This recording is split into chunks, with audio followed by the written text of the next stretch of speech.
That's not love. That's Zen-Karnic effect. இது என்னன்னு நான் எக்ஸ்பிளைன் பண்ணுறேன். லெட்ஸ் சே நீங்கள் வந்துட்டு உங்கள் லைஃப்பில் you are having someone that you can't just stop thinking about them and you were assuming that was true love.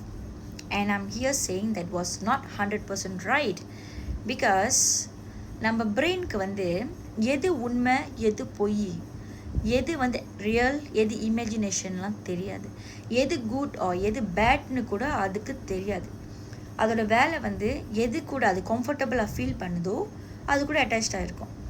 இப்போ உங்கள் லைஃப்பில் நீங்கள் நிறையா பாஸ்டில் நிறைய ட்ரௌமா, நிறையா பெயின், நிறைய நெகட்டிவிட்டியை பார்த்துட்டிங்கன்னா அது அங்கேயே தான் ஸ்டிக் பண்ண விரும்பும். பிகாஸ் அதுக்கு தான் வந்து எது குட் பேட்னு தெரியாத.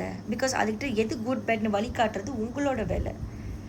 ஸோ நீங்கள் என்னத்தான் ஹீலிங் ஜேர்னியில் இருந்தாலும், என்னத்தான் ஹார்ட் ஒர்க் போட்டு கஷ்டப்பட்டு உங்களை புஷ் பண்ணி நீங்கள் மேனிஃபெஸ்ட் பண்ண, ப்ரே பண்ண, அடுத்த கட்ட கொண்டு போய் பார்த்தாலுமே அந்த பிகினிங் ஸ்டேஜில் கண்டிப்பாக அது வந்து உங்களை what the hell are you doing, come back, this was not us அப்படின்ட்டு பின்னாடி கொண்டு வந்துடும்.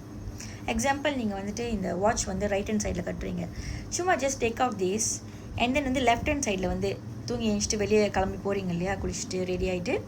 ஸோ கட்டி பாருங்கள், யாரோ ஒருத்தவங்க உங்களுக்குள்ளே வந்து சொல்லுவாங்க, what the hell are you doing man, this is not us, இப்படி இல்லை, கழட்டு டிஸ்கம்ஃபர்ட் இருக்குது, லெஃப்ட்டில் கட்டாத, ரைட்டில் கட்டு அப்படின்ற மாதிரி சொல்கிற மாதிரி உங்களோட லிட்டில் இன்னர் வாய்ஸ் வந்து உங்கள்கிட்ட பேசும். Same goes when it's come to relationship. அதாவது உங்களுக்கு பிடிச்ச சில குவாலிஃபிகேஷனை இன்னொரு ஆள் மேலே நீங்கள் வந்து வைக்கிறீங்க, அது தப்பு கிடையாது. Okay, that was not the topic for today, but நான் எக்ஸ்பிளைன் பண்ணுறேன். ஸோ வைக்கும்போது let's say you like someone with a fitness body, caramel skin, fair, or it can be anything. So அந்த மாதிரி ஒருத்தவங்க பார்த்தீங்க, இல்லை இந்த மாதிரி கேரிங் ஒருத்தவங்க காமிச்சா எனக்கு பிடிக்கும்னு சொல்கிறீங்க. ஸோ அந்த பர்சன் அதை காட்டும்போது let's say the scenario that you was chatting with someone for like 6 months on and off இன்ஸ்டாவில் chat பண்ணுறீங்க. அவுட் ஆஃப் சடன் அவங்க வந்து காணா போகிறாங்க, அவங்க வேலையை இம்பார்ட்டன்ஸாக பார்க்குறாங்க, and you are feeling blue over here, like what's happening. எப்படி ஹவர் கணக்காக ஃபோன் பேசிட்டு இந்த பர்சன் வந்து இந்த உலகத்துலேயே நான் ஒருத்தர் இல்லாத மாதிரி ரிலேட் பண்ணுறாங்கன்னு யோசிச்சிங்கன்னா, and you assuming that was true love, which is அது உண்மை கிடையாது. நம்ம பிரெயினுக்கு வந்து ஒரு விஷயம் இருக்குது, என்னென்னா அது பேர் வந்து Zen-Karnic எஃபெக்ட்ஸ்ன்னு சொல்லுவாங்க. அது என்ன பண்ணோன்னா, உங்கள் லைஃப்பில் இருக்கிற அன்சால்வ்டான விஷயங்கள், அன்கம்ப்ளீட்டான டாஸ்க்கை வந்து உங்களுக்கு வந்து ரிமைண்ட் பண்ணிக்கிட்டே இருக்கும். இப்போ ரிலேஷன்ஷிப்பை சைட் வச்சுட்டு இப்போ நம்ம டெய்லி ரூட்டீன் நினைப்போம். லெட்ஸ் சே நீங்கள் வந்து டிக்டாக்ல ஒரு புக்கு வாங்குறீங்க, படிக்க விரும்புகிறீங்க, அது ஸ்பிரிச்சுவல் புக்காக இருக்கலாம், எனிதிங்கில் ஒரு நோவல்ஸாக இருக்கலாம், எனிதிங். படிக்க உட்காரப்ப தான் உங்களுக்கு திடீர்னு ஐயோ நான் ஒன்றும் துணி துவைக்கலையே, அப்புறம் வெயில் போய்ட்டு எப்படி காய வைக்கிறதுன்னு தாட் வரும். அப்புறம் நாளைக்கு வேலைக்கு நல்லா ப்ரிப்பேர் பண்ணுறேன்னா, அசைன்மெண்ட் வேறு இருந்துச்சு, நான் படிச்சுட்டே வேலை செய்கிறேன்ல, அசைன்மெண்ட் இருந்துச்சு, அதை நான் ப்ரிப்பேர் பண்ணலையே ஒன்றும்.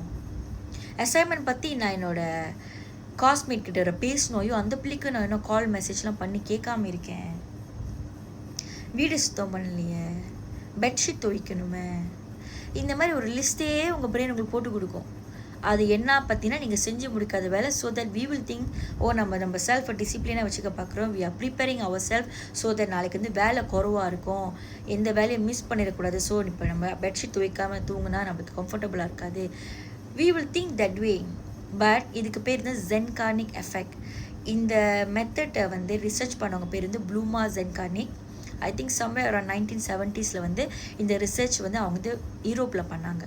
அவங்க ரெஸ்டாரண்ட் போகிறப்ப அவங்க வந்து ஒரு விஷயம் வந்து அப்சர்வ் பண்ணியிருக்காங்க. என்னென்னா, அந்த வெயிட்ரஸ் அங்கே இருக்கிறவங்களாம் வந்துட்டு அன்பேட் பில்ஸ், அதாவது யார் அந்த எந்தெந்த டேபிள்ஸில் இருக்கிற கஸ்டமர்ஸ் வந்து ஸ்டில் ஆன்கோவிங் ஆர்டர்ஸ் போய்கிட்டு இருக்கு, ஸ்டில் ஆர்டர்ஸ் எடுத்துக்கிட்டு இருக்காங்க, ஒன்றும் பே பண்ணிவிட்டு ரெஸ்டாரண்ட்டு வெளியே போலியோ, அவங்களோட ஒவ்வொரு ஆர்டர்ஸையும் வந்து அவங்க வந்து ரிமெம்பர் பண்ணியிருக்காங்க.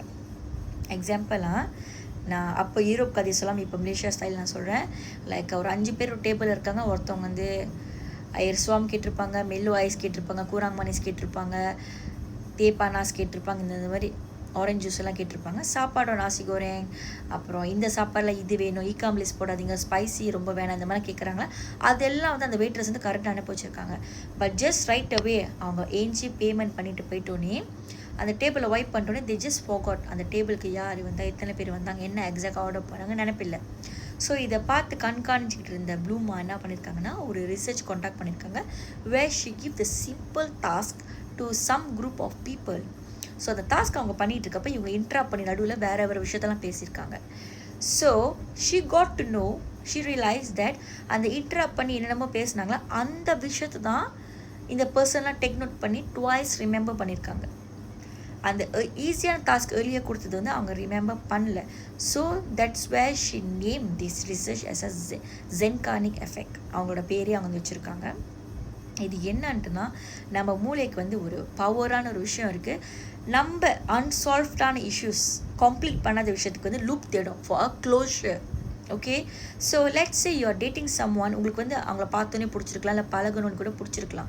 So you are having and expecting desires like அவங்கள பற்றி நிறையா தெரிஞ்சுக்கணும், நிறையாவே சேட் ரிசீவ் பண்ணணும், நிறையா காலில் லாங் ஹவர்ஸ் பேசணும், ஃபிசிக்கல் நீட்ஸ் லைக் அவங்கள ஹாக் பண்ணணும், அவங்க கூட கை கொடுத்துட்டு பார்க்கில் நடந்து போகணும், அவங்கள டச் பண்ணணும். Like it can be like anything which is a dull thing. எட் அது நடக்காத போது உங்களோட டாப் ப்ரியாரிட்டி லிஸ்ட்டில் அவங்க இருப்பாங்க. உங்களால் சரியாக ட்ரைவ் பண்ண முடியாது, சரியாக படிக்க முடியாது, ஒரு ஃபுட்டை என்ஜாய் பண்ணி சாப்பிட மாட்டீங்க, என்வாயரன்மெண்ட்டில் இருக்கவங்க கூட கனெக்டடாக இருக்க மாட்டீங்க. பட் யூ வில் அஸ்யூம் இதெல்லாம் ஏன் நடக்குதுன்னா ஐயோ அந்த பர்சனை நான் சின்சியராக லவ் பண்ணுறேன், maybe this is the love of my life, so அதனால தான் நான் இந்த மாதிரிலாம் ரியாக்ட் பண்ணுறேன்னு நினைப்பீங்க, which is not true. It's just an Zeigarnik effect where your mind is finding the loop for a closure. இந்த உறவு இப்படி போயிட்டு இருக்கு, என்ன இந்த வேலையை நான் முடிச்சுட்டு அந்த வேலையை நான் மறந்துடுவேன், அந்த மாதிரி விஷயங்கள். நம்மளெல்லாம் நீங்களே யோசிச்சு பாருங்கள், எவ்வளோ உங்கள் லைஃப்பில் வந்து டெய்லி ருட்டீன் நீங்கள் வந்து அப்படி லைஃப்பில் உங்கள் விஷயத்தெல்லாம் யோசிப்பீங்கன்னா டெய்லி ருட்டீன் ஓ வீக்லி ருட்டீன் என்னெல்லாம் பெண்டிங் இருக்குதுன்னு உங்களுக்கு வந்து ஒரு விஷயத்தை செய்கிறப்ப தான், ஒரு விஷயம் சொல்கிறப்ப தான் அடுத்து ஐயோ இவ்வளோ விஷயம் பெண்டிங் இருக்கான்ற விஷயம் உங்களுக்கு வந்து நடப்பு வரும். ஸோ ஆன் டைம் உங்கள் விஷயத்தை பண்ணோன்னா try to list it out, pen down, okay, write பண்ணுங்கள். And when it's come to relationship, mutual respect, மியூச்சுவலான ஃபீலிங்ஸ் அங்கே இல்லை. லைக் அந்த பர்சன் வந்து இமோஷ்னலி அன்அவேல அவங்களுக்காக இருக்காங்க. நோ மேட்டர் யாருமே பிகினிங் நம்மகிட்ட பேசுகிறப்ப அவங்க வந்து கைண்டான ஒரு வெர்ஷனை தான் காட்டுவாங்க. Basic respect. If you asking them hey எப்படி இருக்கீங்க, ஏ ஐம் குட்லா, thank you for asking and how about யூன்னு கேட்பாங்க. அந்த ஹவ் அபவுட் யூ வந்து ஜஸ்ட் பேசிக் மேனர்ஸ்ன்றதை புரிஞ்சுக்குங்க. It's not something to do very special to you unless they starting to really commit, because there's always a saying, அந்த காலத்தில் சொல்லுவாங்க இல்லையா, கல்யாணத்துக்கு முன்னே க்ளோஸாக பழகக்கூடாது, மீட் பண்ணிக்கக்கூடாது, ஃபிசிக்கலாக பழகக்கூடாது. இதெல்லாம் ஏன் நம்ம கிராண்ட்மா ஏர்லி ஸ்டேஜில் சொல்லியிருப்பாங்களா, அது வச்சுட்டு புக்கில் அந்த குவாட்ஸ்லேயே இருக்குது, don't early jump to the bed girls அப்படின்ற மாதிரி சொல்லுவாங்க. Because once for girls, not everyone but some, once நம்ம வந்து கொஞ்சம் க்ளோஸான ஒரு தருண மூமெண்ட்ஸ் வந்துருச்சுனாலே we will start to be very sincere, very attached to that guy. But கைஸ்க்கு வந்து அந்த மாதிரி கிடையாது. அவங்க வந்து அவங்களுக்கு நம்மளை தோன்றப்ப மட்டும்தான் நம்மக்கிட்ட வந்து பேசணும், கனெக்ஷன் வரணும்னு நினைப்பாங்க. But when you will know that someone is truly into you, உங்களை உண்மையாகவே லவ் பண்ணுறாங்க, or seeing you as a priority in their life, நீங்கள் எப்போ தெரிஞ்சுக்கலான்னா when they really commit to you. Understand? Out of 10 girls that they was chatting, அவ்வளோ social மீடியாவில் இருக்கிற விஷயங்கள், அவ்வளோ பேர் நிறைய இடத்துல பார்த்துறது தாண்டி உங்களை வீட்டில் போய் காமிச்சு கல்யாணம் பண்ணி டு ஹேவ் பேபி வித் எட் உங்கள் மேலே ஸ்டில் ஒரு ரெஸ்பெக்ட், உங்கள் ஃபீலிங்ஸ்க்கு இம்பார்ட்டன்ஸ் கொடுக்குறாங்க. அது வந்து லைக் உங்களை பார்த்து லைக் எப்படி சொல்கிறது, ஒய்ஃபை ஹர்ட் பண்ணிடக்கூடாதுன்னு இருக்கலாம், ஒய்ஃபை ரொம்ப சயாங்கன்னு இருக்கலாம், ஒய்ஃபை வந்து லைக் தெரிஞ்ச பிரச்சனையை விட்டுட்டு போயிடுவாங்க. இட் கேன் பி ஒரு ஆள் ஒரு மாதிரி ரியாக்ட் பண்ணுவாங்க, ஒரு டேட் ஆஃப் பர்த் நியூமராலஜி வந்து ஒரு மாதிரி ரியாக்ட் பண்ணுவாங்க. But when they commit to you, that's where we need to realize that they really, அந்த கமிட்மெண்ட் தான் வந்து நம்மளை வந்து அவங்க லைஃப்பில் வந்து இம்பார்ட்டண்ட்டாக பார்க்குறாங்கன்னா அங்கேயுமே ஒரு லூப் இருக்குது. என்னென்னா மேபி கமிட்மெண்ட் லைஃப் ஸ்டைலுக்காக நம்ம சூஸ் பண்ணுறாங்களா, அதுக்கப்புறம் வேறு ஒரு கேரக்டரிஸ்டிக் இருக்கான்றதை நம்ம வந்து அடுத்த டாப்பிக்கில் தான் பார்க்க முடியும். So whoever interested to join my 1-to-1 coaching, no direct calls, just WhatsApp, it's a paid service. வீடியோஸ்லாம் பாருங்கள். if you feel resonant, then you're welcome to share your lifestyle so that we can customize for you and give you the best plan, and we will work into this 1-to-1 coaching based on, there's no group coaching. Further details go and DM பண்ணலாம். Thank you so much.